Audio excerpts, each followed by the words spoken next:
Rock Zone. Kawan J. DJ One. It's the group, homie. The mixtape show.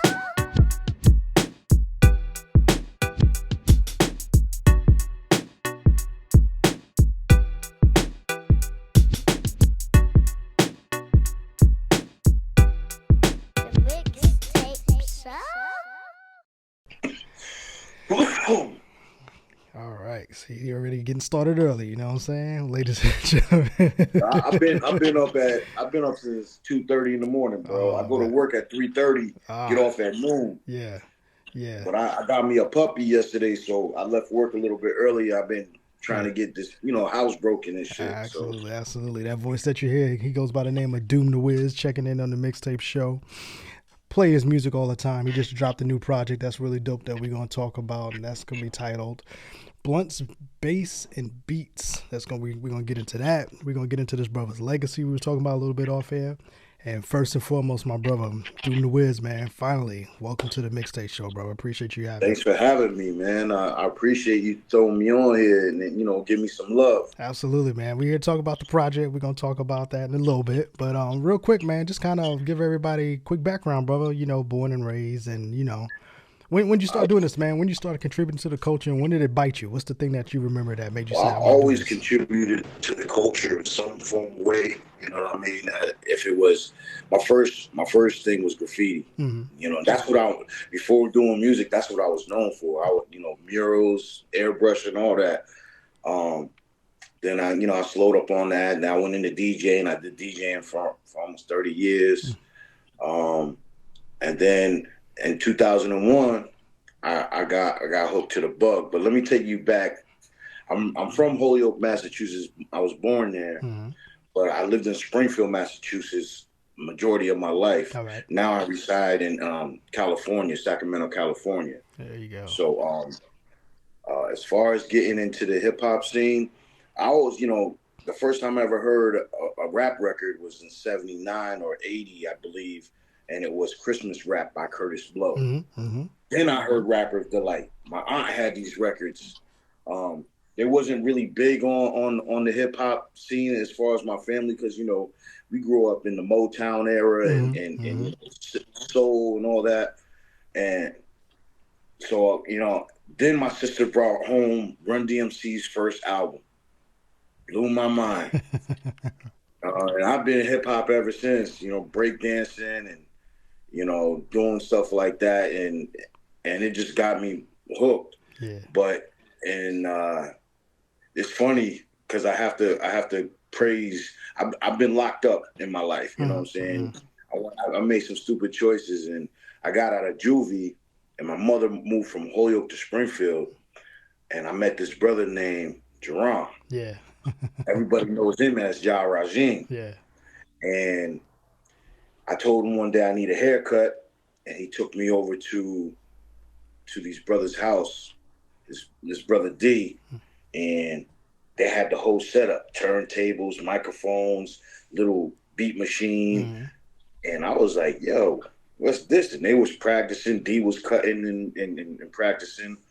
And I got on the mic, and they was like, brother, you whack. So, ever since then, I made it my my goal to be a better rapper. Yeah. And I'm an all right rapper, but I found my niche in the beat game. And how I got into the beat game is I was in jail. I got out on house arrest. I couldn't do nothing.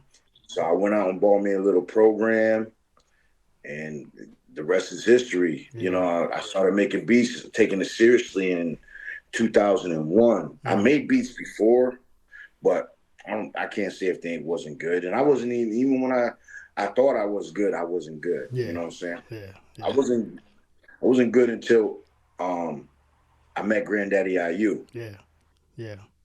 And I asked him to listen to my beats, and he's like, I produced, right? I said, yeah, because I shot his video. He's actually the first professional music video I ever shot was his. And I sent him the beats. He hit me back, and he was like, "They all right," you know what I'm saying? But you need to do this and this and this and that because they sound a little too computerized. Yeah.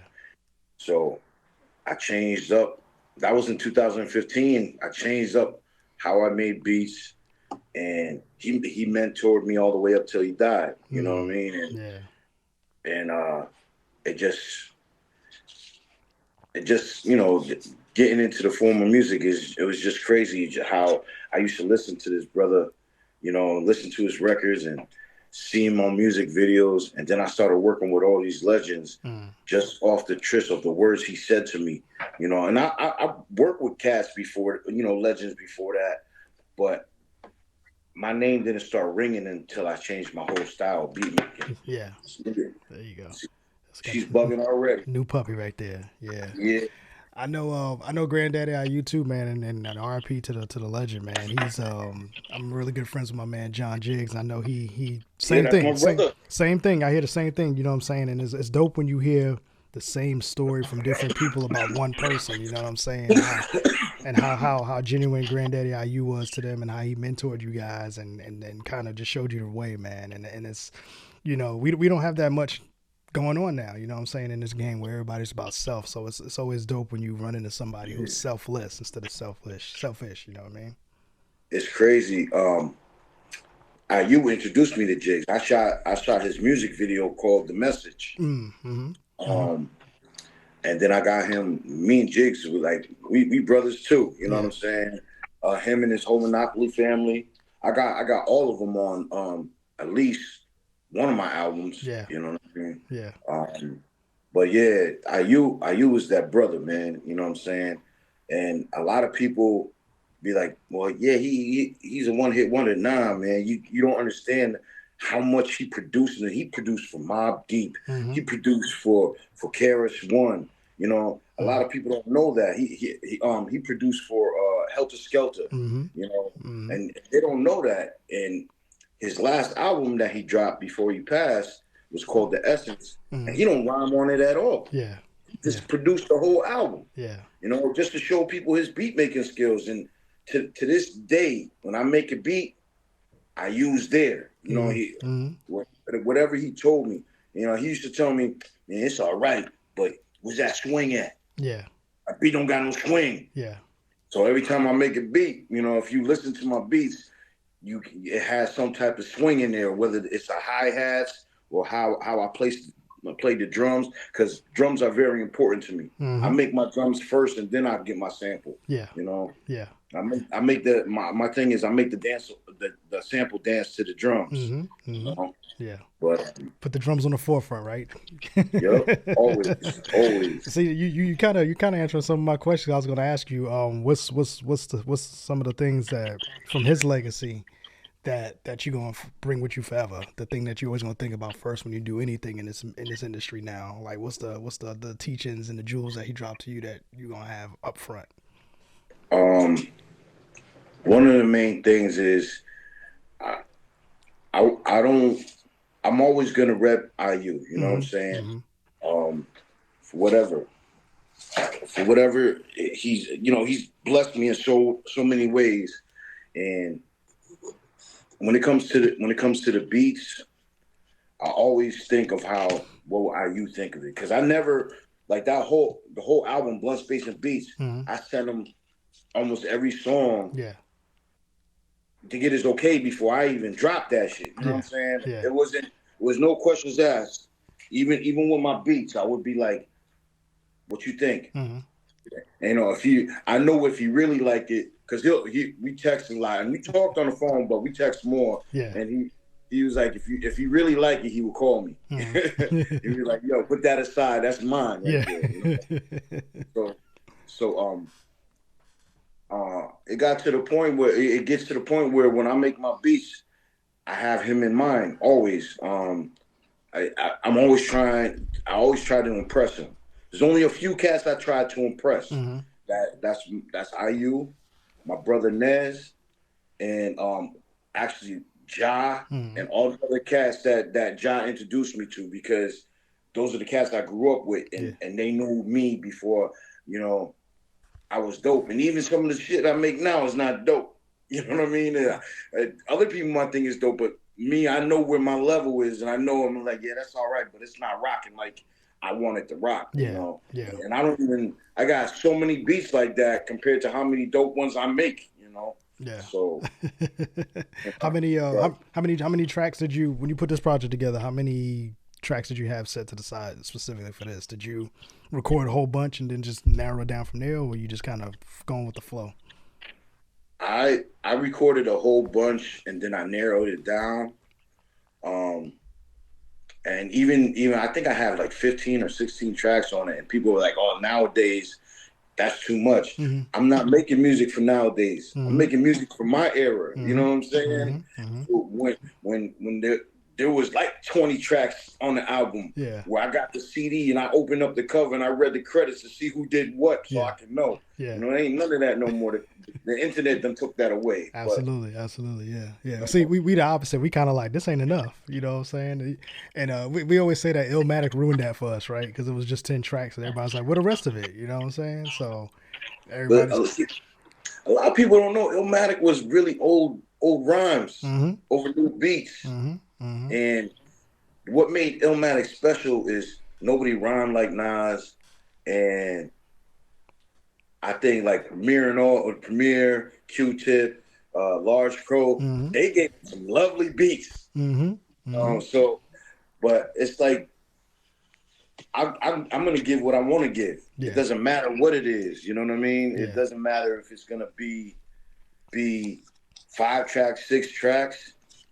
If I feel like giving you 17 tracks, I'm gonna give you 17 tracks. There you go. If you don't listen to them, that's on you.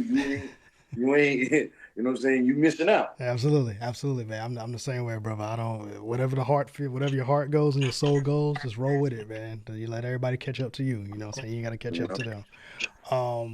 When did you start recording this project? When did you start recording or putting it together? I started recording it either the beginning of this year or the end of last year. Okay, all right. Because the first song I did was Blunt Space Beats. Mm-hmm. Mm-hmm. And I sent it to I.U, and he's like, "Yo, that's the one." Yeah. And that's what I named the project, which is basically what I do. Yeah. You know what I'm saying? I go into the studio, I light the blunt, and I get on the beats. Yeah. You know, and on my beats, you know, I'm from the era of the cars with the booming system, so all my beats got to be chunky. You got some type of bass or 808, something thick in there. Yeah, them drums got to hit and all that, right? Yeah, and like I said, he heard the majority of the album, and then hold on, man, my dog eating the plant. My girl gonna go wild. He heard the majority of the album, and the last few songs I didn't get to send to him because he had passed. And I talked to him. The last time I talked to him was that Friday, before he passed. I believe that Tuesday, and I sent him a track, but he didn't get to hear it. But he did, you know, and let so many people tell it, he heard it. Yeah. He just wasn't present. You know what I mean? Yeah, he hearing it now, man. He hearing it now. It's a dope project, brother. I actually got a copy of it when you dropped it.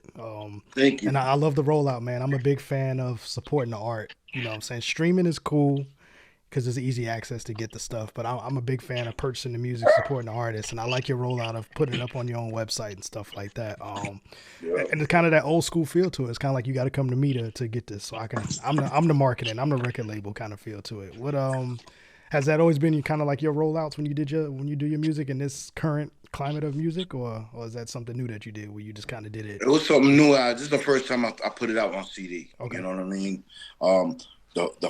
My first album, The Ugly Truth, I didn't even drop on streaming services. I put that directly on my website, and that was my most successful album. You know, well, till recent. Yeah. And I sold that at $7 a pop. Yeah. And I sold 8,000 copies. I made a nice little grip without having to worry about streaming services and all that. So it's obviously a success in that method, right? It's kind of like I always compare it like kind of like my platform. I like to call us a boutique. We kind of specialize in indie hip hop or some real hip hop cats who, if you knew, you kind of got that old school feel to it. And if you one of the vets, we're gonna show you your love and give you your flowers and stuff like that. So I like that when artists like yourself say, just come get the music for me. Fuck Apple, fuck Spotify. I'm not gonna pay. Yeah. I'm not gonna get them tenths of a cent, you know what I'm saying, to stream it, you know what I'm saying? And like you said, you just got to keep pushing. You got to bring attention to it and all that. So how has that process been for you? And even though you're a veteran in the game and you got your connects and you got your following and everything, how's that been for you, marketing and campaigning and get people to the website and all that? I do everything myself. You know what I'm saying? I do my own video. I shoot my own videos, shoot my own promo videos. And I just push it, you know. I hardly ever pay for marketing. You know, my marketing is my marketing. I pay for my marketing out of my own pocket, but to be on somebody else's page and stuff like that, I hardly ever do that. You know? But I just push along through my social media, and it's funny because a lot of my listeners, I got a lot of listeners in the States, but a lot of my listeners is overseas. Yeah. It's amazing, right? It's amazing. How does that feel, man? How's it feel when you get that email from the UK or over there in Germany or somebody, you know, France? It's like, yo, I love the record or I love that song. How does that make you feel? And you know, because back then it took forever to get overseas because everything was physical. So now, man, it took forever to get on in the United States. And the funny thing is, I'm not even on in my own city. You know what I'm saying?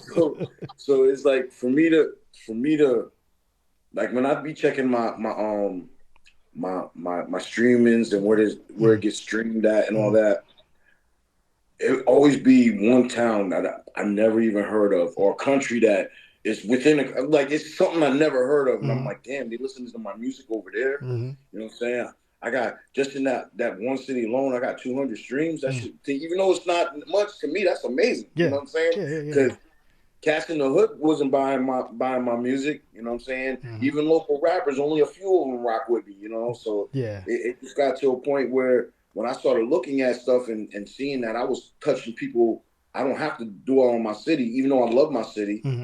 There's people all over the world that will touch that gets touched by my music and rock with me. Exactly. So, and those are the people. Those are people that's spending the money too, right? Those are people that's you know, asking if you ship international and all that kind of stuff. Yeah, I send a lot of CDs overseas, man.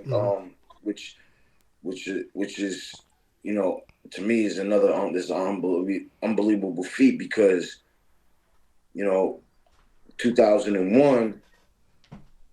I wasn't thinking about that. I just wanted to get local love. You know what I'm saying? Yeah. And now that I got people that rock with me and people that get them, you know, they hop in my messenger or my DM, and they be like, "Yo, what you think of this beat?" It be from Chile. You know what I'm saying? like yo, you know, that to me that be making me feel like I've accomplished something, you know, and that brings me to where everybody be like, well, you're never gonna make it big. I don't want to make it big. I don't want to be a mainstream artist. You know, you know. One, I don't even like that type of attention. You know what I'm saying? Absolutely. Two, I don't want to be nobody's robot in mainstream. I make what I feel here, and I don't care if it's 5 to 100 to 1,000 people that rock with me. If one person rocks with me, you know, I'm happy. And when it really comes down to it, I don't make music for everybody. I make music for me. That's my piece. You know what I'm saying? You know, you make beats, right? You know how it is where you're sitting in there and you make a beat and you're not even realizing you zoned out on that beat for like 15, 20 minutes while I'm pressing any button. You know you got something. You're like, oh, damn, man. And then, you know, as a producer or a beat maker, the hardest thing is, what's the next thing I'm going to add, or should I leave it alone? Exactly. You know what I mean? What's the feeling like? How do I feel? Do I need to add? Do I need to fill in more space and all that kind of stuff? It's like if I feel that way, how I feel in that moment, if I can make somebody feel that way, if they my next door neighbor or somebody all the way over in Brazil, you know, Greece, so be it, man. I love that feeling, man. That's how you feel when you first heard Wu-Tang or you first heard Nas, you know what I'm saying? That's that feeling. You know, and I get chills sometimes when I'm sitting there rocking. I'm like, I got something here. Yeah, man. You know? You got some joints on there. I mean, the whole album to me is dope. Like it's definitely I got the screw face on when I'm jamming it. The beats remind me of why I love hip hop. You know what I'm saying? So you definitely capture the sound that I love. You know what I mean? And you got some dope MCs on there from Duck City. You got Bad Seed on there. I like the interludes that you got where you got Grand Daddy I.U's voice on there and all of that. Yeah. And like you said, the title alone just kind of tells, hey, this is kind of like a day in the life of me. You know what I'm saying? This is what I do. Yeah, Yeah.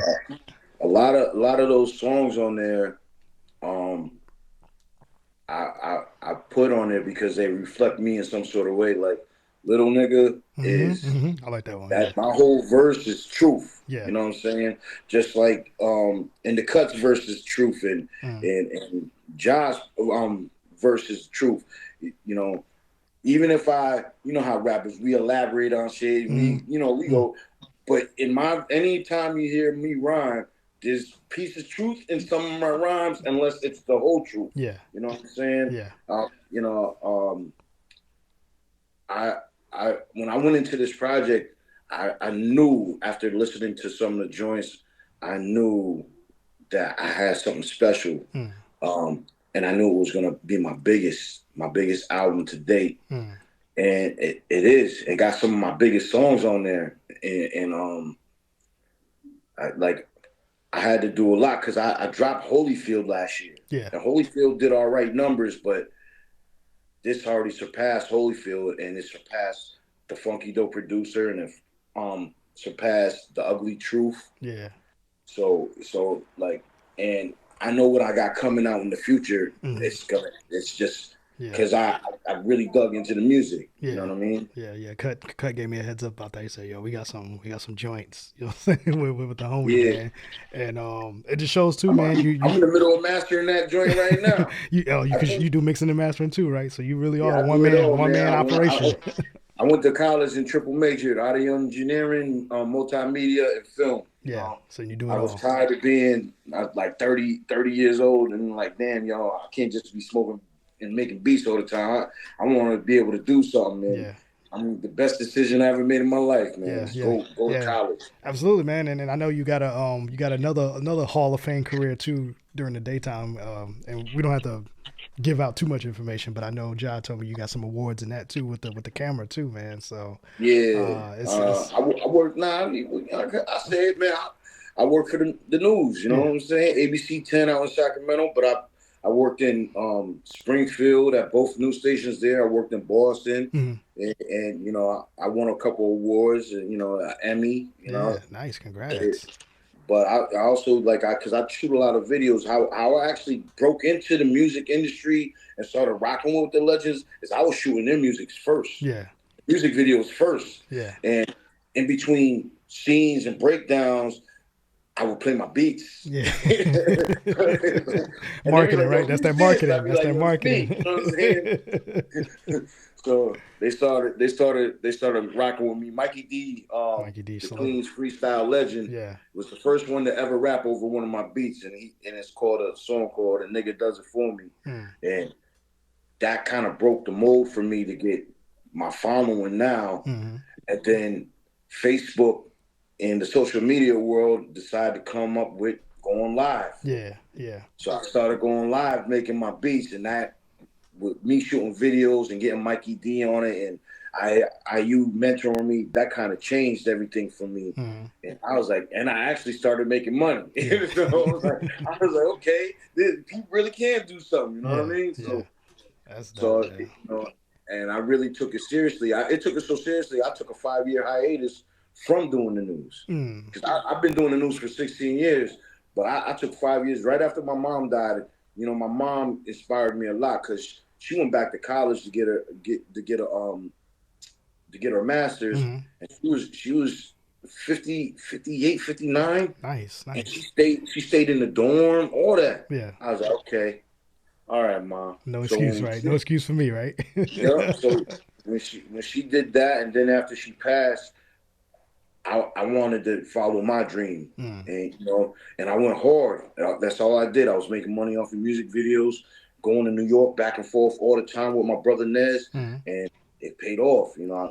I got from me doing all that work in that little bit of time. I've worked with Large Pro, Cannabis, Grandmaster Caz, um, Mikey D, Elder Sensei, who's my other brother. That's you know what I'm saying. Man, yeah, that's my brother right there. Oh shit, man. Edo G, my other brother. Yeah, just so many, man. I don't mean to name drop, but for me being persistent, that's what I got to do. Yeah. You know. And it's dope too, man, because you do so many different things, so you get to create in so many different ways, man. When do you get to chill out and not, you know, because I know you're gonna get the burnout eventually, right? Not get a burnout, but sometimes you just get tired, you want to rest. So how do you chill? Yeah. After I do a project, like I don't like shooting videos while I'm doing projects because videos take away from me doing projects and projects take me away from doing videos. Yeah. So like I usually take a break after every project I drop. Or it's not even I take a break, I be in that beat slump. You know what I'm saying? Because I was creating so much. And then, you know, it's one day you just go in there and nothing comes. Yeah. You try hard and you're in there for hours and you leave there disappointed because, you know, nothing came of it. Yeah. But the funny thing is after Blunt Space Beats, I haven't stopped. Yeah. I actually I got Blunt Space Beats 2.0 coming out. I got the shit with Duck City, which is bananas. You ever heard of the Good People? Oh yeah, my man M Ski and Sing. Yeah, those my people. I got an EP coming out with M Ski. Yeah. And the Bad Seed. Yeah. Yeah, them all the homies. Them all friends of the show, man. Yeah. Yeah. Nice. So I'm you know, I'm working. I know I'm forgetting something, but and I got a joint with Elder Sensei, Afro. Yeah, Elder Sensei and Afro. I'm not rhyming on that one, but you know, because I don't rhyme on everything. I know what my skills is at. You know what I'm saying? I limit my I know how to deliver a rhyme. I'm in my wordsmith. But you know what I'm saying? I can spit a rhyme. Yeah. Anybody can. It's just how you deliver it. Yeah, yeah. But certain tracks I don't touch. Yeah. If there's certain MCs on it, I don't even want to put shame to their game and make me look like an idiot. So I let them rock. But you speaking through your thoughts through the production. So you know what I'm saying? You're speaking to them. Yeah. Dope, man. Dope. Well, the project is dope, man. So how could people go ahead and if they want to cop that, man, what's the best way to get it? Tell me the website. The website is Doomdawiz, DOOMDAWIZ or you can hit me on any of my social media at Doomdawiz. Then if you want to order, you can actually download it. You can find me on all streaming platforms, Doomdawiz. But if you want to order the CD, it's the best bet is to email me at doomdawiz@gmail.com. Yeah. How's that been selling physical copies, man? How's that experience been for you? Because you know you got people like me who love to touch things. We like tangible things and read and all that kind of stuff. Yeah, well, a lot of people laughed at me because I got CDs in this day and age, and I'm like, it's just like the cats that collect vinyl, just like the cats that collect tapes. Yeah, yeah. The CDs is still in high demand, and to me, CDs still got the best quality, even through digital streaming, because I can plug my iPhone into my joint and play some joint, and it don't make my system move. Yeah, I put a CD in, man. It just the rumps is there. Yeah. That's what I'm talking about. Isn't that the most annoying part of when you create the beat or you create the music and you try to do the mix down and everything, and like when you listen to it, you're like, man, I feel like it's missing something. But like you said, if you got it on the CD or something, you're like, wait a minute, it sound different. If you like me, card checks are the most valuable when you come to mixing down and producing, because that's the truest surround sound you're ever gonna get. Yeah. And people don't understand that because they built it, make it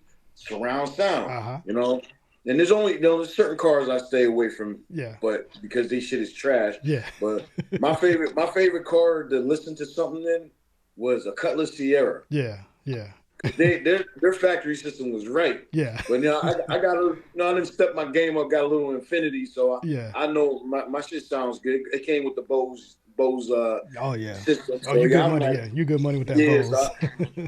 but I don't put nothing out unless I do the car check. That's what I do. Car check ain't right. I do the car check, and then my mom's got the little Bose little joint in her crib, so I go sit over there for like an hour and just listen to the beats. I'm like, okay, if that sounds good in there, I'm good. You know what I'm saying?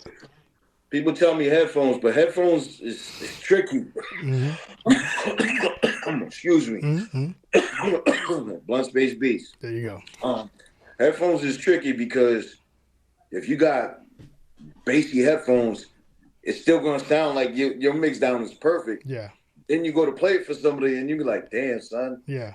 So Yeah. That's my worst fear, playing something live for somebody in front of me and it don't sound good. Yeah. So I do send out rough drafts to my brothers and let them hear and be like, yeah. And then, I can't tell you how many rough drafts of Blunt Space Beats I sent out. Yeah. People was like, yeah, are you gonna mix it down? Yeah, I'm just letting you hear what I got right now. You know what I'm saying? I hear you, brother. I hear you, brother. I was gonna bring up too. You got part 2.0 coming out soon. You know what I'm saying? Yep. Got the Duck City joint, Bad Seed joint, M-Ski. What else you want to knock out, man? What else is one of your things that you I got I'm knocking out a joint with Elder Sensei too. Okay, Elder Sensei, yeah. So it's right now. The M-Ski project is done. That's dropping in January, and then I'm following that with Duck City. And then I'm following that with the 2.0, the Blunt Space Beats. And I got some joints on it, like some serious joints.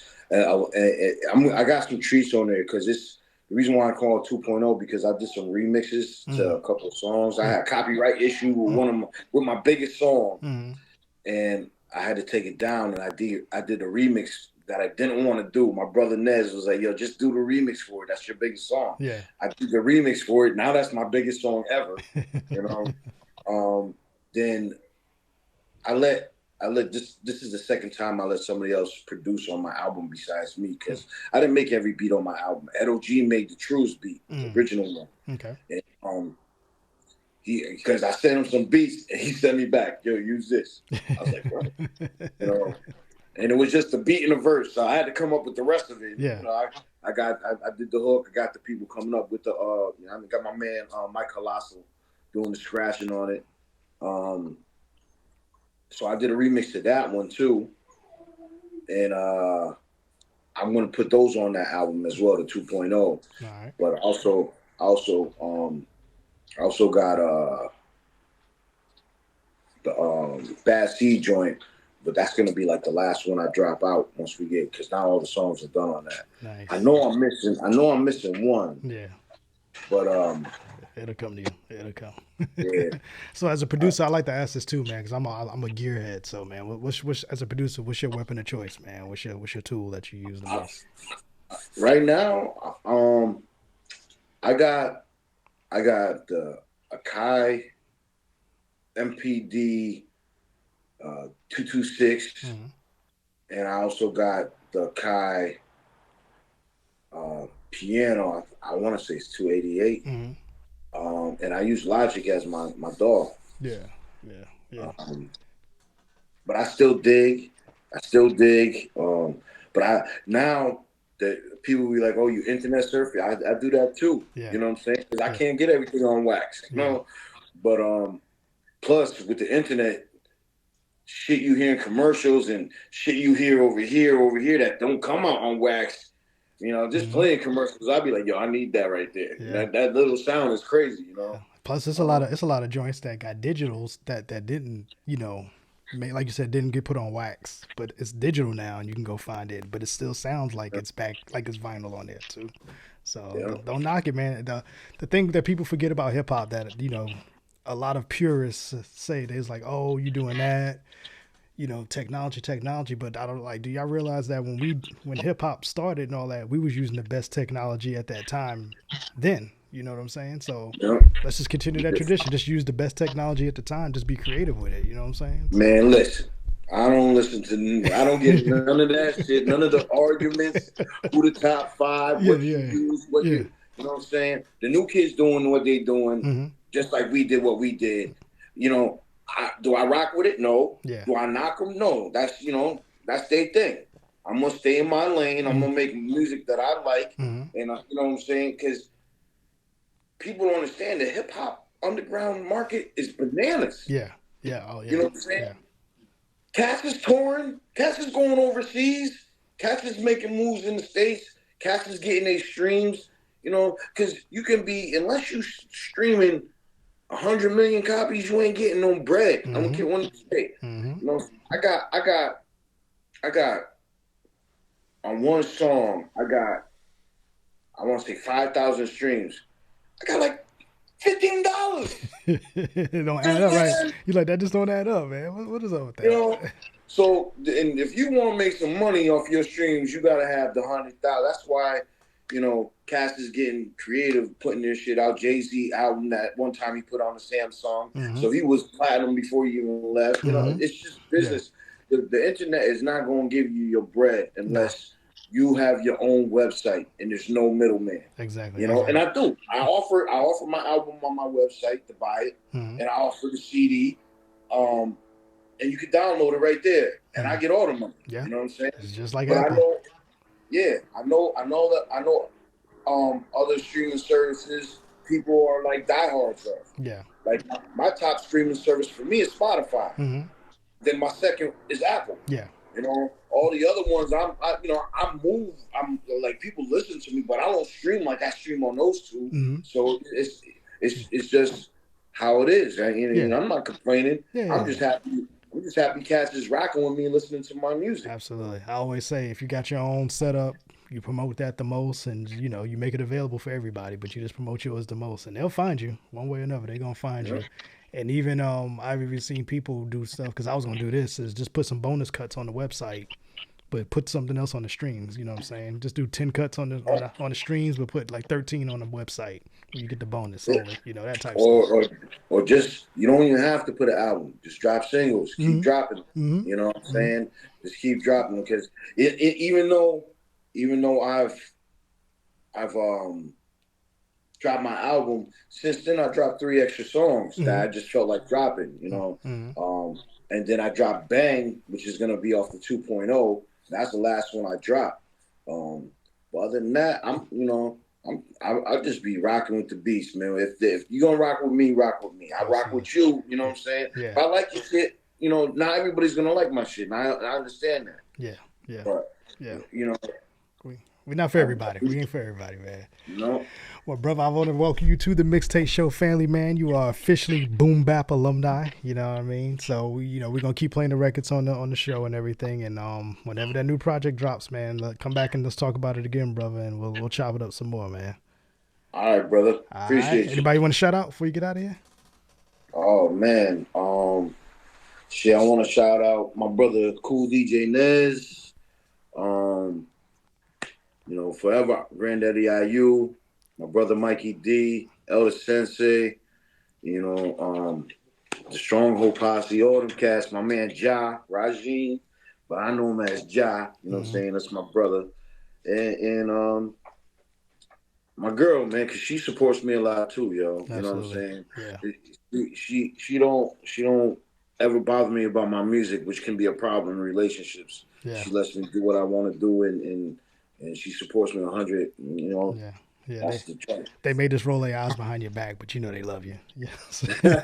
I know. I get the same with my wife. She knows when I'm back here in the room doing this, she don't say nothing, but I know some days she's just like, again. So it's all about finding that balance, man. It's all about finding that balance. Man. I had, you know, and I had to learn that, but I definitely find the balance with her. There you go. But man, I'm gonna send you a couple of preview tracks. Okay. I'm gonna send you a track, a couple of joints off of me and Ellis Sensei's, a couple of joints off the Dug City. You know what I'm saying? So you can have them and you know just don't post them because they ain't ready. I got you. Gonna give me let my ears listen to them. Yeah, you got a physical copy of the CD? I do not. I got just a digital one. I just got the digital. Send me your address, man. I'll send you one. I appreciate that, brother. And same here too, man. I'm dropping in January too, and I think we're gonna do CDs and cassettes. So I'll send you a nice little gift package whenever everything's ready and pressed up. And I may send it early too because I'm trying to get them in December. So I'll let you know. All right, brother, man. All Thank you for right. having me on. No you know? problem. He goes by the name of Doomdawiz. Go get that album. It's called Blunts, Bass, and Beats, man. You definitely want that in your collection. He got some joints on there. We got Duck City on there, Bad Seed. We got Ja Rajim. Who else we got here? We got Elder Sensei, Ella Sensei, I'm seeing. We got Ed OG, Ed OG. and then Mike Colossal. Yeah, he's a DJ that does a cut on the Truest. Yeah. I West Side YK. That's my joint too. That's the joint. I like that one a lot. Which one? I really don't care. That's my joint right there. Yeah, that's the last song. Yeah. The last song I recorded on that album. Yeah, I like that joint. That's one of my joints right there. But it's a solid album, brother. It's a good listen. Definitely has shelf life. You know what I'm saying? It's definitely in my personal collection. It's one of the joints I listen to on rotation, brother, and good job, and I can't wait to hear the next one. I already know you got some heat waiting for us. Thank you, brother. Appreciate you. All right, man. We will be right back, and hold on just a second, all right?